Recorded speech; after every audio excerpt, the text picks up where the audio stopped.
আসসালামু আলাইকুম, স্বাগত সবাইকে পথে প্রান্তরের ভিডিওতে। দর্শক, আজকের এই ভিডিওতে আপনাদেরকে জানিয়ে দেব ল্যাপটপ অথবা কম্পিউটার পাইকগাছায় কোথায় কোন জায়গায় ভালো সার্ভিসিং পাওয়া যায় বিস্তারিত। দর্শক, গতকাল হঠাৎ আমার কম্পিউটারের পাওয়ার সাপ্লাইটি নষ্ট হয়ে যায়। যেহেতু পাইকগাছা এবং সাতক্ষীরায় এই দুটি জায়গায় আমাদের খাজরা থেকে সার্ভিসিংয়ের নিকটবর্তী দুটি স্থান ধরতে হলে আমাদের পাইকগাছায় কিছুটা নিকটবর্তী, তো সেই হিসাবে আমি সিদ্ধান্ত নিই যে পাইকগাছা থেকে একটি পাওয়ার সাপ্লাই নেব এবং কম্পিউটারের টুকিটাকি যে সমস্যা যেগুলো আছে সেগুলো একবারে সার্ভিসিং করে নেব। তো সেই উদ্দেশ্যে আমি পাইকগাছায় গিয়েছিলাম। আপনারা জানেন ডাক বাংলা মার্কেটের পাশেই শাইন কম্পিউটার, মোটামুটি আমাদের বেশ পরিচিত একটি ঘর। আমি প্রায় ওখান থেকে কাজ করাই। কাজের মান আপাতত দৃষ্টি আমার মনে হয় সন্তোষজনক এবং সার্ভিস চার্জ বা মালামাল যে দাম সেটিও মোটামুটি সন্তোষজনক। সব মিলে Dak Bangla market Paikgachha shine computer সার্ভিসিংয়ে আপনারা যারা আশপাশে আছেন আপনারা ওখান থেকে ল্যাপটপ অথবা কম্পিউটারের যে কোনো বিষয় সার্ভিসিং করাতে পারেন। তো দর্শক, পাইকগাছায় কম্পিউটার সার্ভিসিং শেষ করে ফেরার পথে পড়ন্ত বিকালে আপনাদেরকে কিছু প্রাকৃতিক দৃশ্য দেখানোর চেষ্টা করছি।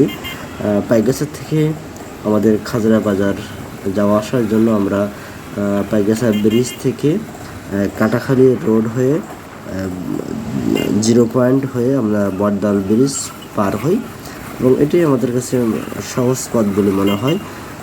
তো আমি যখন ফিরছিলাম তার কিছুক্ষণ আগে বৃষ্টি হয়েছিল। তো এই যে রাস্তাটি আপনারা দেখছেন পাইকগাছা থেকে, যে রাস্তাটি কাটাখালী থেকে আসছে, রাস্তাটি বেশ খারাপ এবং ঝুঁকিপূর্ণ। আপনারা যারা কম্পিউটারের সামগ্রী নিয়ে আসবেন একটু সাবধানে আসার চেষ্টা করবেন। এই রাস্তাটি খুবই খারাপ, মাঝে মাঝে বড় বড় গর্ত হয়ে গেছে। কর্তৃপক্ষের দৃষ্টি আকর্ষণ করব এই জনগুরুত্বপূর্ণ রাস্তাটি দ্রুত সংস্কার করা হোক।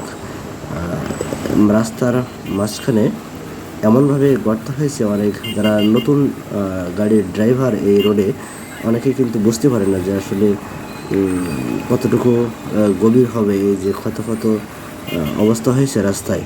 অনেকেই দুর্ঘটনার কবলে পড়েন রাস্তা না বোঝার কারণে।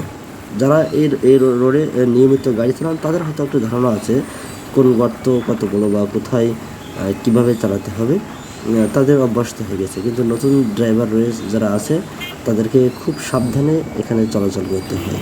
ফেরার পথে আমরা কাটাখালী বাজার এক নজর দেখে নিলাম।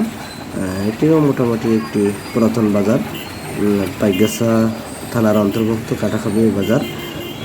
আমরা কাটাখালী বাজার পার হলাম, আমাদের গন্তব্য খাজরা বাজার। তো দর্শক দেখেন, কাটাখালী পার হওয়ার পরে বটদল ব্রিজ 0 পয়েন্ট পর্যন্ত অসংখ্য জায়গায় বড় বড় গর্ত এবং বর্ষা মৌসুমে বর্ষা হয়ে একেবারে নাজেহাল একটি অবস্থা। স্বাভাবিক ভ্যান, মোটরসাইকেল খুবই ঝুঁকি নিয়ে এই রাস্তা চলতে হয়। একটু অসাবধানতা হলেই ঘটে যেতে পারে মারাত্মক দুর্ঘটনা। আমাদের যিনি ড্রাইভার ছিলেন উনি খাজরা রোডের ড্রাইভার, ওদিকে খুব একটা বেশি যাওয়া আসা হয় না, সে কারণে খুবই সতর্কতার সাথে আমাকে নিয়ে যাচ্ছিলেন। আমরা যেহেতু আমার কাছে একটি কম্পিউটার সেট রয়েছে এবং ইলেকট্রনিক আনুষঙ্গিক যন্ত্রপাতি, সেহেতু আমাকে খুবই সাবধানের সঙ্গে আসতে হচ্ছিল। দেখেন রাস্তার কী অবস্থা, আসলে খুবই খারাপ একটা অবস্থা। যে কোনো মুহূর্তে বড় ধরনের দুর্ঘটনা ঘটে যেতে পারে। তো আমরা 0 পয়েন্ট শেষ করে এখন বটদাল ব্রিজের দিকে রওনা হচ্ছি। আগেই বলে রাখি, আমার ভিডিও ধারণ করার কিছুক্ষণ আগেই কিন্তু বৃষ্টি হয়েছিল। তো আমরা বটদাল ব্রিজে এসে পৌঁছালাম। সাতক্ষীরার জেলার আশাশুনি উপজেলা এবং খুলনা জেলার পাইকগাছা উপজেলা দুটি জেলাকে একত্রিত করেছে এই বটদাল ব্রিজ, যেটি কপোতাক্ষ নদের উপরে নির্মিত। ব্রিজটি সৌন্দর্য আমরা উপভোগ করতে করতে খাজরার দিকে রওনা হব। তো আমি আবারও বলি, যারা কম্পিউটারের সার্ভিসিং করাতে চান আশপাশের ভেতরে পাইকগাছার ডাকবাংলো মার্কেটের শাহিন কম্পিউটারে আসতে পারেন। আপনার যে কোনো কম্পিউটারের বা ল্যাপটপের সমস্যা এখানে সার্ভিসিং করা হয়। স্ক্রিনে আমাদের নাম্বার দেওয়া থাকবে, যোগাযোগ করতে পারেন।